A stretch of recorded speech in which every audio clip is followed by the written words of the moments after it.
इतिहास का ज्ञान। नमस्कार दोस्तों, आज के अभ्यास प्रश्नों की शुरुआत करते हैं।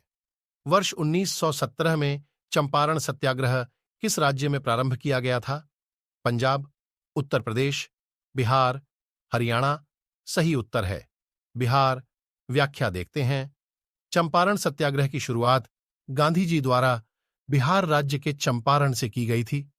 चंपारण में नील किसानों की दुर्दशा के कारण स्थानीय नेता राजकुमार शुक्ल के नियंत्रण पर गांधी जी अप्रैल 1917 में यहां पहुंचे।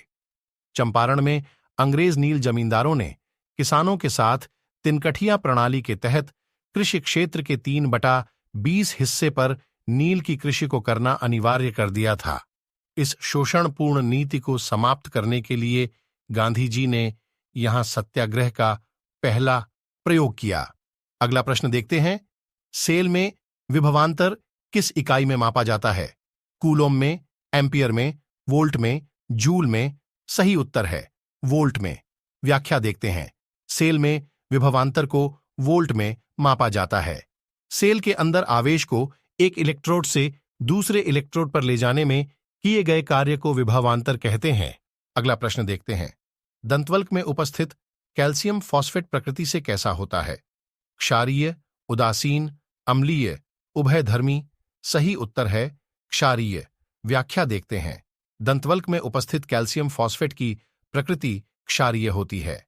कैल्शियम फॉस्फेट अनेक जीवों में पाया जाता है, जैसे अस्थि, खनिज और दांत, तामचीनी आदि। अगला प्रश्न। गाय के दूध में उपस्थित प्रोटीन है जीन, लैक्टाल्ब्यूमिन, केसीन, एल्ब्यूमिन। सही उत्तर है केसीन। व्याख्या देखते हैं। केसीन दूध में पाई जाने वाली कैल्शियम युक्त प्रोटीन है। यह प्रोटीन हड्डियों को मजबूत करने, प्रतिरक्षा प्रणाली एवं जैविक क्रियाओं में सहायक होती है। गाय के दूध में केसीन नामक प्रोटीन पाई जाती है, जबकि भैंस के दूध में भी केसीन नामक प्रोटीन पाई जाती है, किंतु भैंसों की अपेक्षा गाय के दूध में केसीन प्रोटीन अत्यधिक मात्रा में मिलती है। अगला प्रश्न देखते हैं। निम्न में से कौन सा अनुच्छेद प्रावधान करता है कि राज्य धर्म, वंश, लिंग, जाति, उत्पत्ति के स्थान के आधार पर किसी नागरिक को वंचित नहीं करेगा? अनुच्छेद 13, अनुच्छेद 14, अनुच्छेद 15, अनुच्छेद 16। सही उत्तर है अनुच्छेद 15। व्याख्या देखते हैं। भारतीय संविधान का अनुच्छेद 15 यह प्रावधान करता है कि राज्य धर्म, वंश, जाति, लिंग, उत्पत्ति के स्थान के आधार पर किसी नागरिक के प्रति जीवन के किसी क्षेत्र में भेदभाव नहीं करेगा। अनुच्छेद 15 का उल्लेख मौलिक अधिकारों के अंतर्गत किया गया है। अगला प्रश्न देखते हैं। निम्न भारतीयों में से कौन न्याय के अंतर्राष्ट्रीय न्यायालय का एक न्यायाधीश नहीं था? आर.एस. पाठक, बी.एन. राव, नागेंद्र सिंह, के.एन. वांचू। सही उत्तर है के.एन. वांचू। व्याख्या देखते हैं। के.एन. वांचू या कैलाशनाथ वांचू हेग, नीदरलैंड स्थित अंतर्राष्ट्रीय न्यायालय के न्यायाधीश नहीं थे। वे भारत के सर्वोच्च न्यायालय के 10वें मुख्य न्यायाधीश रहे थे। इनका कार्यकाल 12 अप्रैल 1967 से 24 फरवरी 1968 तक रहा। इनका जन्म 25 फरवरी 1903 को उत्तर प्रदेश के इलाहाबाद, प्रयागराज में हुआ था।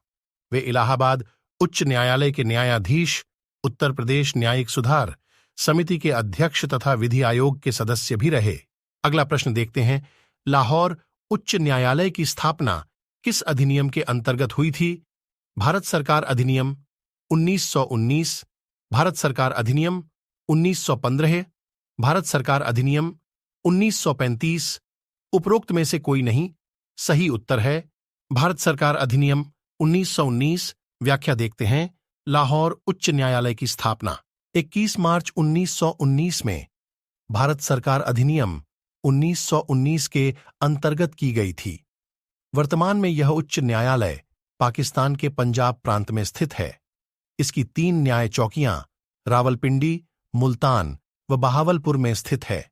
इस उच्च न्यायालय की स्थापना के समय इसका अधिकार क्षेत्र संपूर्ण पंजाब पर था, परंतु भारत विभाजन के पश्चात लाहौर उच्च न्यायालय का अधिकार क्षेत्र घटकर पश्चिमी पंजाब तक ही रह गया।